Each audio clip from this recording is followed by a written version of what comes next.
All right, ladies and gentlemen, let's knock out the last two questions of day 4. In question number 6, we have 3 people that have machines that purify water. We have Marisol, Timothy, and it looks like Zorian. Now, they've given us tables to represent Marisol's machine and Timothy's machine, and they're telling us that Zorian, his machine produces purified water at a rate that is in between these two.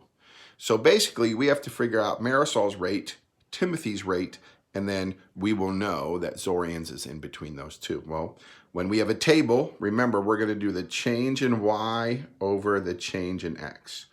So if I look here, it looks like 12 to 18 is an increase of 6, and from 2 to 3 is an increase of 1.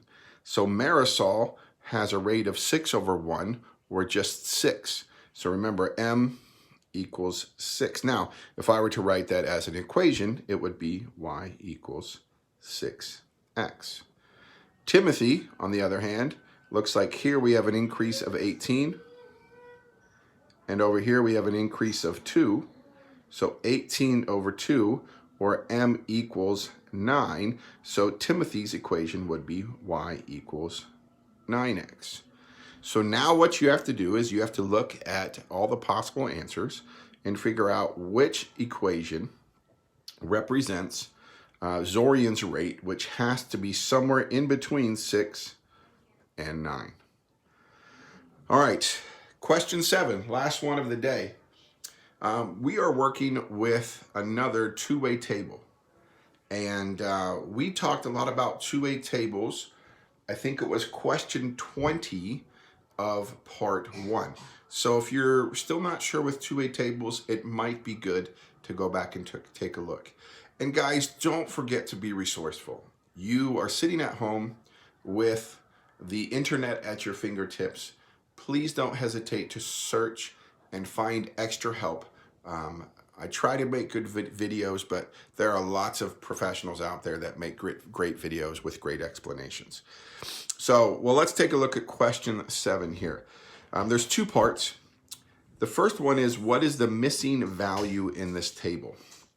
All right, so we have a value that needs to go right here. Well, remember, we can do this one of 2 ways. We know that this total, so this box here and this box here have to add up to that. Or we could do this one and this one have to add up to this. It doesn't matter. So I'm just going to say, if I take this total and subtract this amount, I should get this amount. So if I do 0.59 and subtract 0.14, you should get the answer for part A. Part B just wants you to identify a certain number in the table. It says, based on the results, so the results would be the numbers in the table, how many shoppers are men who prefer mineral water? So once again, you just have to mark up men along with mineral water and see what number that is, and that will be your answer to part B. All right, well, hang in there. That's day 4. We're almost halfway through and making really good progress.